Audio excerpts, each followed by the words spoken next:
Hi guys, Josh here, aka Beards and Books, and today I'm doing my top 10 books of 2018. Hope you enjoy.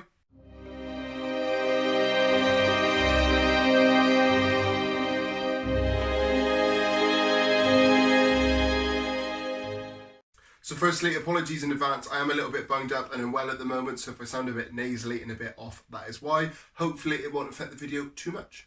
So as I mentioned, this is my top 10 books of 2018. Now I originally didn't plan on actually filming a top 10 video.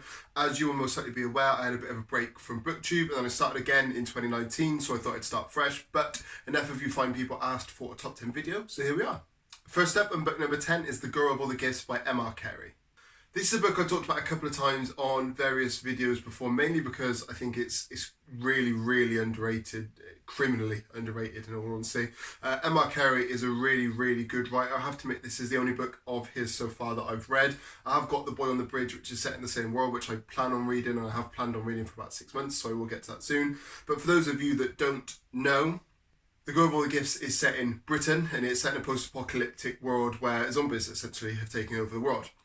What makes this story really interesting is we follow a group of scientists and a young girl called Melanie who is actually infected with the zombie virus. So what happened to Melanie and others like her is when their mother was pregnant, they were infected with the zombie virus, which then sort of mutated the baby. So the baby is human, but it has the same needs as a zombie would. The same urge to kill when they're around meat and around human smells can set them off. And so it's a really interesting take. It's the only book I know where we follow essentially a zombie, but with, you see the human characteristics as well. It's done really well.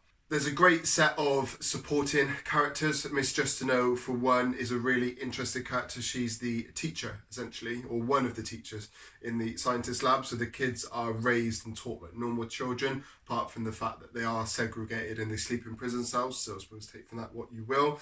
But Miss Justineau is one that treats them like normal children, and we see her backstory expand really well through the book, and we find out why it is that she thinks children should be treated in this way. Obviously, you know, children should be treated great, but most people believe that these children are more zombie than human, and why she's slightly different. There's one of my favourite characters was a character called Sergeant Parks, who is one of the top-ranking army officials within the government lab, and he's very wary and very scared of the children at first, and we see a really interesting sort of curve and development in his story as it goes through. Overall, very well written. A lot of people have probably seen the film. Most people actually didn't realise this was a book first. Really great book. I'd highly recommend it. It's nice and fast paced. The first probably 100 pages or so are slightly slow whilst we're sort of getting used to the characters, but as soon as it starts to kick off effectively, the story gets really interesting. So that's number 10 for 2018. Book number 9 is Dark Matter by Blake Crouch. So this is one I've seen a lot of people talking about on Booktube. Mainly positive, but it has had a lot of mixed reviews. I personally really enjoyed it. So this is the only Blake Crouch book that I've ever read. I found out about Blake Crouch through the Wayward Pines TV series. I watched the TV series, found it really enjoyable, looked into it, found out it was a book, so I do plan on reading those at some point. But when I saw that he had a new book out, I picked it up straight away. I don't read a lot of thrillers, which is probably something I should say, which maybe is why, although I kind of sensed where the story was going, it didn't upset me and I didn't find it too predictable, which I know was a lot of people's problem. They kind of predicted the big twists that go on in the story quite early on. I personally didn't. So for those of you that don't know, we follow, what's his name? So for those of you that don't know, we follow a guy called Jason Dessen, who was a scientist in his younger years, but got his girlfriend at the time pregnant and decided to settle down and become a teacher rather than having a scientific career, essentially. So he settled down, had a family, and lived his life. One day Jason is attacked, he is abducted, and I can't really tell you any more than that, essentially. If I tell you any more than that, we're going to get into serious spoilers, and you probably don't want that. But really enjoyable story. It was only 300-ish pages, so it was a really quick read. Blake Crouch, from what I've read, writes really complex and kind of Inception level stories where you kind of question bits that go through. Even when the big twist happened, I didn't really fully understand until we got into it, but it's so well done. Definitely an author I plan on reading more of, so if you have any suggestions, let me know. Book number 9.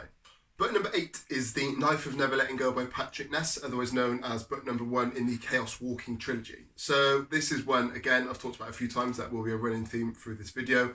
This is the start of a really interesting YA series. Now, I don't read a lot of YA, which is probably why this took me by surprise so much. So I saw the trailer for the film that's coming out at some point in 2019, I believe, which looked really interesting. So I read up about the book, decided to give it a go, and I loved this book. So for those of you that don't know, The Knife of Never Letting Go is set in a futuristic world where humans have had to leave Earth.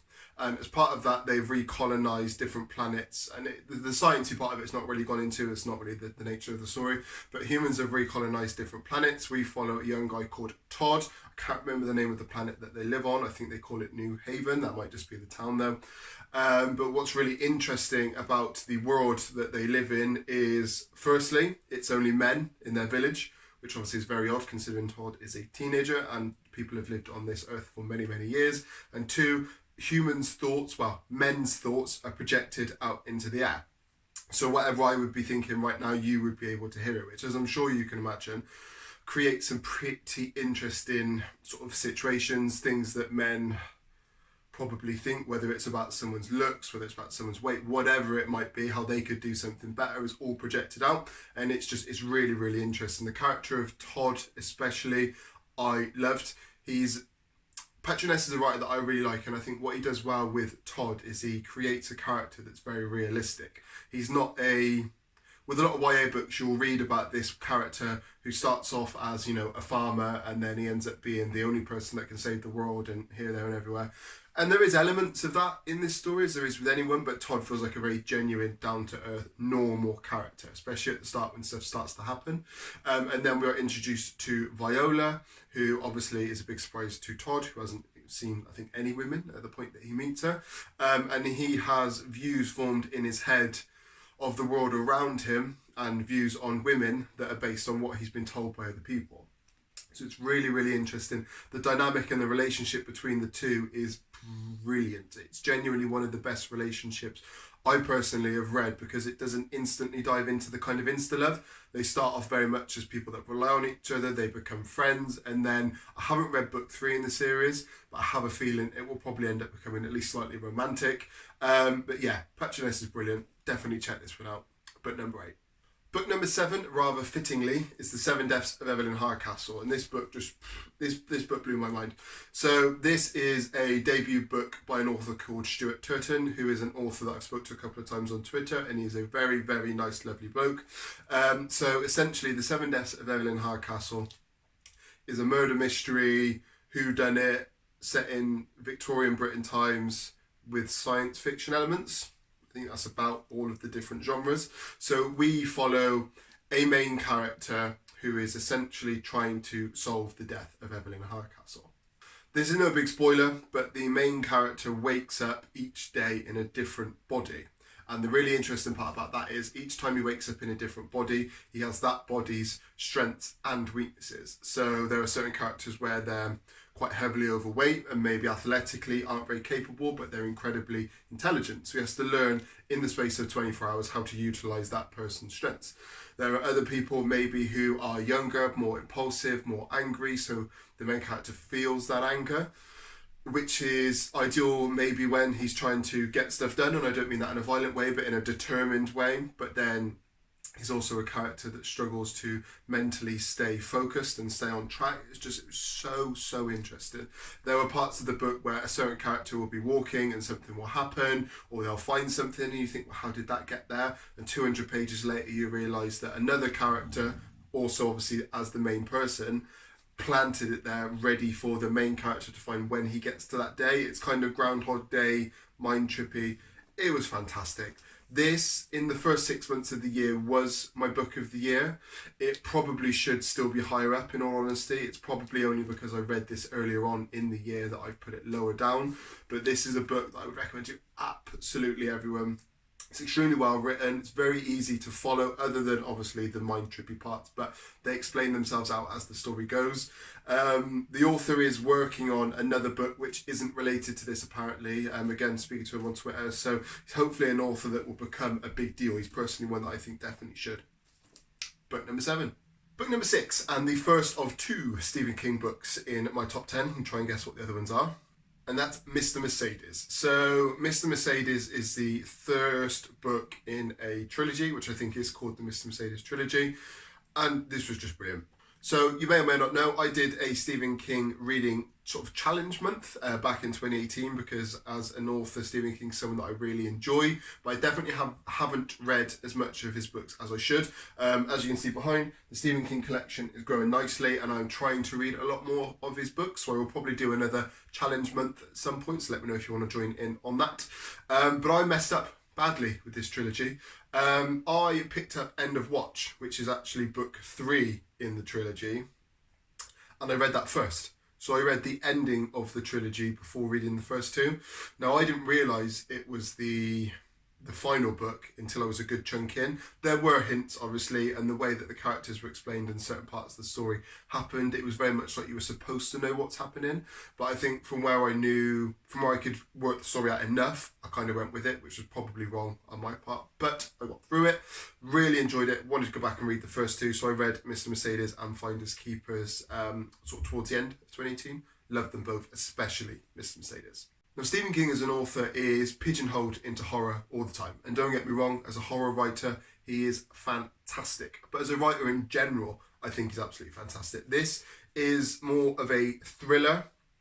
It's a police detective thriller, essentially. And we follow the main character, Bill Hodges, and his friends as they're trying to solve a murder that was committed by the murderer who was dubbed Mr. Mercedes by the sort of local newspapers and such. It's the case that he didn't manage to solve before he retires, and he's then sort of antagonised, I suppose, by Mr. Mercedes. I don't know why I keep doing this, which kind of brings him out of retirement essentially and starts to investigate in it. It's just brilliant. This for me is a really great intro into Stephen King. If you've been thinking about reading King's works but maybe aren't sure where to start or don't want to start with his deep dark horrors, I cannot recommend the Mr. Mercedes trilogy enough. There is also The Outsider, which I think is linked to the Mr. Mercedes world. I haven't read it yet, but from what I've been told, certain characters from the Mr. Mercedes world pop up in The Outsider, which is something that King does quite a lot in his books anyway. So that's definitely one I plan on reading in 2019. If you've read that, let me know your thoughts. But definitely one I highly recommend. But number 5, for the 20th time, one I've talked about probably tons already. The Martian by Andy Weir is the first book to genuinely make me laugh out loud. And I don't mean just the odd little chuckle. I was reading this, I think in the midst of summer. I think it was sort of June, July. I was at work, I was sitting on like a little green verge, and I was pissing myself at this one. No man has ever made me laugh as much as Mark Watney in a book. It might just be that it was a good time for me to read the book, but this was fantastic. So for those of you that don't know what The Martian is, we follow a character called Mark Watney, who is essentially abandoned on Mars. He's part of a crew that go to Mars in attempts to do a science mission, see what they can grow on Mars, that sort of thing, check the soil, and he is left behind. He's thought for dead and he's left behind. So he has to survive on Mars on his own. I can't remember how long it is for, but I want to say it's years. It's at least a year. And it's how he does that essentially, or whether he does at the end or not. I'm not going to spoil for you. You may have seen the film already, so you may have an idea. This is the movie tie-in version. So aside from the humour, why do I love The Martian so much? For one, it's very quick and it's very well written by Andy Weir. I think this was Andy Weir's debut book as well. And you can't tell that he was a new author. And I'm not saying that new authors are bad in any way, but usually with debut books, you can spot holes that are maybe sort of improved on as they go. But for me, this was just really, really well done. The character of Mark Watney, especially as you only stay with one character for most of the book, never gets boring and never gets old. The chapters are short and sweet, but they're longer where they need to be as well. The scientific elements seem so well researched. I mean, I don't know how much of it is accurate, obviously, but it definitely seems like he's put a lot of time into his research and his homework for this one, and I personally loved it. Book number 5. Okay, book number 4 was a Kindle read, so I can't show you it. I'll put a picture up somewhere. So book number 4 was Do Androids Dream of Electric Sheep by Philip K. Dick. Now, I watched the first Blade Runner film years and years ago and absolutely fell in love with it, with the world, with the way that it sort of tells humanity's story years down the line, how we've evolved and how androids are now a thing and how they're very much an everyday thing, I just found absolutely fascinating, especially as a big science nerd. So it was a book that I wanted to read for a while, picked up my Kindle, managed to get it cheap on Kindle, couldn't resist. And it blew my mind. So in the vein of all, at least in my eyes, all classic science fiction, Do Androids Dream of Electric Sheep is slow in parts. Classic science books, they always are. But the thing I really enjoyed about this one was, although the story is slow in parts, the thing that really kept me gripped was the way that it tells humanity's story, essentially. It's how we've evolved and how androids have become an everyday thing and how humans have then started to essentially fear androids to an extent. They're so human and they're so realistic. They're almost better at being human than humans. And it's a really, really interesting concept. Something that we've seen on multiple occasions in films, games, books, everything. The androids taking over, essentially. So we follow Deckard, who is a police officer, but he's like a bounty hunter, I suppose. Well, I think he's more bounty hunter than police officer. And he hunts down androids that pretend to be human. And we follow his story as he goes through, and there's a lot of internal conflict about whether what he's doing is right or wrong. Are these androids now equally as human as humans, just without the body parts that we have? But they think similar, they feel, or at least they say they feel in a similar way that we do. And I just found it absolutely fascinating. Again, like I said, with classic science, it is slow in parts, but it wasn't ever slow enough for me where I wanted to put it down. It was a story I couldn't wait to read more. If you're a classic science fan, 100% one I'd recommend. The only thing I'd say is, don't go into it expecting it to be Blade Runner, because although it is, the world is very much the same. Deckard as a character is very similar. There are other characters that you also spend time with that are in the film, I believe, if I remember rightly, but they're not. They don't get a lot of screen time, whereas they get whole chapters to themselves in Android's Dream of Electric Sheep. So definitely one I'd recommend. And if you're a fan of Android's Dream of Electric Sheep, I've started reading quite a bit of Philip K. Dick. Minority Report, the short story, is also brilliant. Check that out.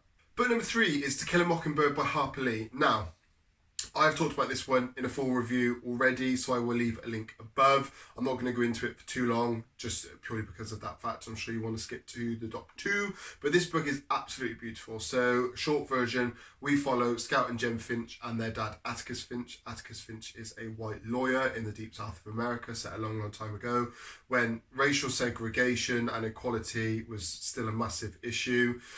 And so we follow Atticus, who is a white lawyer, as he defends a black man up on sexual abuse charges. And he is slated by a lot of the people in that community for defending this man, but he does it nonetheless because it's what he believes is right. And the way that the story is told, the way that Atticus teaches his kids to do what they believe is right, what they think is justice, and treat everyone equally, I thought was absolutely beautiful.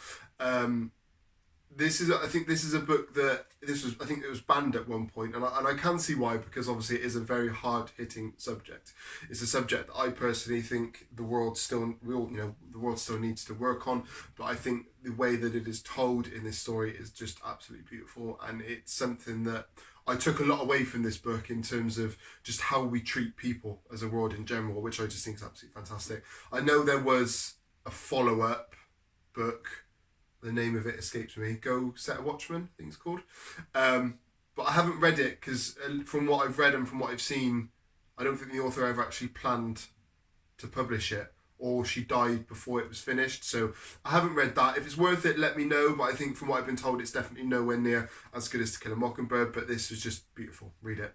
Okay, we are into the final 2, and book number 2 for 2018 for me was Fahrenheit 451 by Ray Bradbury. Now this was recommended to me by Sean over at Caffeine and Commerce. I'll leave a link to her channel above or below, so make sure to check her out.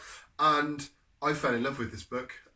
So for those of you that don't know the story of Fahrenheit 451, it is set in a futuristic world where the government have taken a lot of control over people, how we speak, how we live our lives effectively. People are glued to TVs that are the size of the wall. They do as they're told. They eat when they're told. They watch what they're told, and they live a very regimental and strict life. And we follow a firefighter called Guy Montag. At least I believe that's what his name was. But the firefighters in this are very different to the firefighters we know today, because the firefighters in this world, their main job is to burn books, anything that promotes free thought, essentially. And it's just, this book was fantastic. For those of you that follow me on social media, you'll have probably seen that I've started writing a book. I'm about 50,000 words in. I'm really loving the process of writing a book, and that is all down to Fahrenheit 451. So obviously we follow Guy Montag as he starts off burning books, and he starts to, his mental thought starts to change towards how he looks to books and to his thoughts and to the people around him who are essentially sheep, just doing what they're told.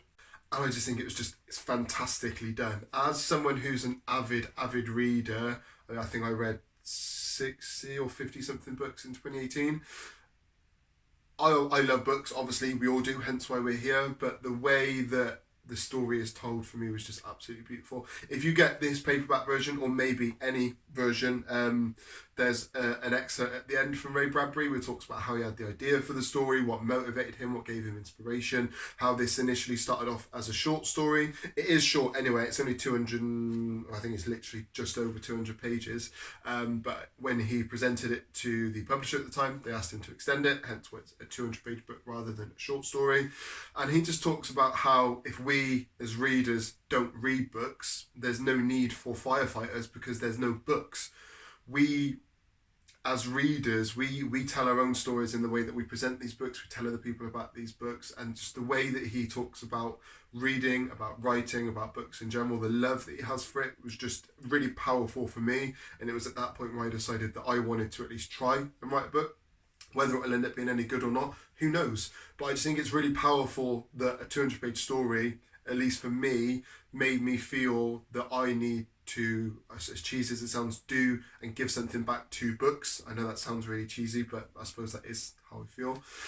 I can't recommend this enough. If you're a classic sci-fi fan, this is a must read. If you're a big reader anyway, which I assume you are if you're watching this video, I would 100% recommend it. Of course, it's slow in parts because, again, like Durandra's Dream of Electric Sheep, classic sci-fi books are quite slow sometimes. But it was just beautiful. Just read it. And finally, book number 1 for 2018 for me was It by Stephen King. As I mentioned, I did a Stephen King reading challenge month back in 2018. I'll leave the wrap-up link above if you want to hear me talk more about the books, to try and read more Stephen King. As a reader, everyone knows who Stephen King is. Most people have read at least one of his books, but I wanted to challenge myself to read more, as he's an author that the more I've read, the more I've loved. It, for me, is it's a horror masterpiece. It's a masterpiece in general. The storytelling from both perspectives, from the Losers Club as children and as they progress to adults, I just thought was just incredible. This is a book I plan on rereading, but I'm also scared to reread it because I don't want my view of it to change, as cheesy as that sounds. So for those of you that don't know, if there are any of you alive that don't know, we follow a group of children called the Losers Club in their small town, where they are, how can I word it? They are attacked, they're haunted, they're stalked by Pennywise the Clown, who we know him as Pennywise the Clown from films, does take multiple forms in the book, different story. And we see how they challenge Pennywise as children, how they grow up into adults with the things that they've seen, which are very twisted, and how it's affected them as adults. A lot of them have moved on, but they've never actually moved on mentally. It was just absolutely fantastic. This story for me has the best group of children and the best friendship group that I personally have ever read. I think the Losers Club as a group are just absolutely magic. They were fantastic, and the bond and the way that they grow up was told really interestingly as well. Characters age, some of them age in ways you expect, some of them don't change a lot, and some of them age and they go in ways where they essentially just try and deny everything that happened to them as children. Really, really interesting.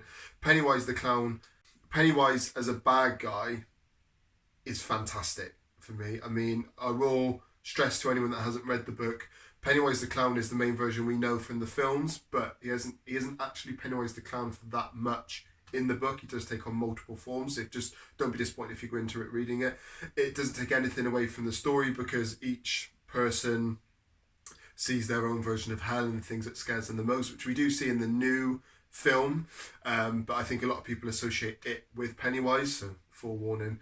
I know there's one sort of controversial chapter or selection of paragraphs towards the end of the book, which I'm not going to go into. I didn't like that part. If you've read the book, you know what I'm talking about.